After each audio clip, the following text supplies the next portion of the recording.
Hai korang, menu apa nak berbuka hari ni? Okey, hari ni Tuli nak tunjukkan dekat korang menu ikan bawal emas baked bean. Mudah, cepat dan senang. Bahan-bahan dia kentang, cili merah, cili padi, halia, bawang putih, bawang merah, ikan, baked beans dan juga air. Mula-mula sekali kita gorengkan kentang sehingga garing. Dan gorengkan juga ikan sehingga garing. Korang boleh tukar ikan apa yang korang nak. Ikan siakap boleh, ikan cencaru boleh, ikan bawal biasa boleh. Depends on cita rasa korang.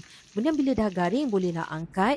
Kita tumiskan pula bawang besar, bawang putih, halia, cili padi. Bila dah garing sikit naik bau, masukkan baked beans. Dan korang boleh tambahkan air ikut. Kalau korang nak berkuah, banyaklah sikit airnya. Masukkan garam dan gula.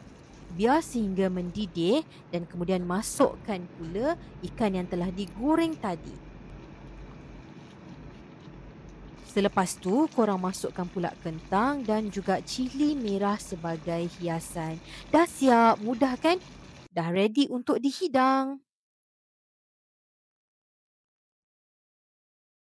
Selamat berbuka puasa dan selamat menjamu selera.